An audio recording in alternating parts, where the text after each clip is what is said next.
शरणात रामराम. हेडिंगवर पाहिलं असाल की आज हा जो व्हिडिओ बनवण्याचा उद्देश आहे तो म्हणजे जे मराठा समाजाचे नेतृत्व करत आहेत आरक्षणाच्या संदर्भात मनोज जरांगे पाटील साहेब यांना लिंगायत समाजाचा जाहीर पाठिंबा. ह्या ठिकाणी त्यांनी जे नेतृत्व करत आहे हे एक पाहायला गेलं तर निस्वार्थ भावनेचं नेतृत्व आहे आणि त्यांनी जे काम करत आहेत हे समाजासाठी करत आहेत. आणि जर आपण पाहायला गेलं आपण हिंदुत्व साऱ्या गोष्टी म्हणत असतो आणि ज्यावेळेस खरोखर छत्रपती शिवाजी महाराजांचं नाव घेऊन आपण राजकारण साऱ्या गोष्टी करत आहोत. आज जर खऱ्या मानानं पाहायला गेलं 12 बलुतेदार असेल या साऱ्या गोष्टीचा आपण विचार करतो. आज खरोखरच मराठा समाजाची परिस्थिती पाहायला गेलं तर खूप दयनीय झालेली आहे. ह्या ठिकाणी जर समजा त्यांना ओबीसी मधून जर आरक्षण मिळालं तर त्यात चुकीचं काय. आता अनेक जण मला म्हणतील की तुम्ही ओबीसीचा विरोध करतात, हे करताय ते करताय. अजिबात नाही, मी ओबीसीच्या विरोधात नाही. कारण काय, माझ्या बायकोच्या वडिलाचंच ओबीसी सर्टिफिकेट आहे पण माझ्या बायकोचं नाही. त्या ठिकाणी म्हणजे त्यांनी जी मागणी धरलेल्या सगळ्या सोयऱ्यांची ती मागणी त्यांची चुकीची नाही. आणि जे अनेक लोक जे सांगत आहेत की 10% जास्ती आरक्षण वगैरे वगैरे ज्या गोष्टी बोलत आहेत वगैरे ते कोर्टामध्ये टिकणार नाही हे त्यांना माहिती आहे. ह्या ठिकाणी सरकारनं कोणत्याही प्रकारची फसवणूक न करता त्यांना चांगल्या प्रकारे जे काही सहकार्य करून जे काही समाजाला आश्वासन दिलेलं आहे ते आपण पूर्ण करण्याचं काम त्या ठिकाणी सरकारनं केलं पाहिजे. अनेक वेळेस त्यांनी उपोषण केलं, उपोषणाला बसल्यानंतर सरकारचे प्रतिनिधी येतात, त्यांना बोलतात, देऊ म्हणतात, अजून पुढे ढकलत जातात. तर माझी विनंती आहे की हे जे काही दुसरं जे काही उपोषणाला बसवण्यात आलेलं आहे त्याची टायमिंग जरा पहा. त्यांना जे बसवण्यात आलेलं आहे लोकसभेच्या रिझल्टच्या नंतर त्यांना त्या ठिकाणी बसवण्यात आलेलं आहे. तिथं अजिबात पक्षाचा काही देणेघेण नाही. तर लोकसभेच्या नंतर त्या ठिकाणी बसवण्यात आल्याचा जरा उद्देश समजून घ्या जरा.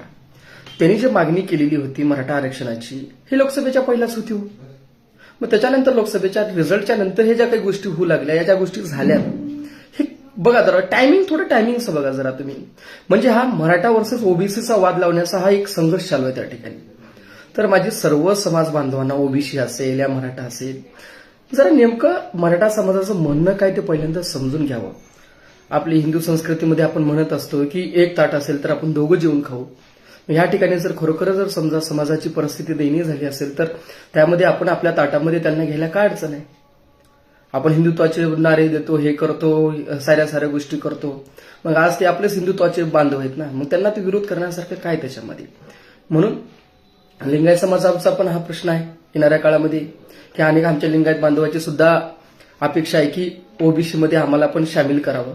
तर मी आदरणीय मनोज जरांगे पाटील साहेबांना आमच्या लिंगायत समाजातर्फे लातूर जिल्हा असेल, सोलापूर असेल, नांदेड जिल्हा ज्या ठिकाणी आमचा प्रचंड प्रमाणात लिंगायत समाज बांधव आहेत हे तुमच्या पाठीशी आहेत. तुम्ही कोणत्याही प्रकारचा काही विचार करण्याची आवश्यकता नाही. आम्ही जर ठरवलं तर 5-5 हजार 10-10 लोक तुमच्यासाठी तयार करू, त्या ठिकाणी थांबू.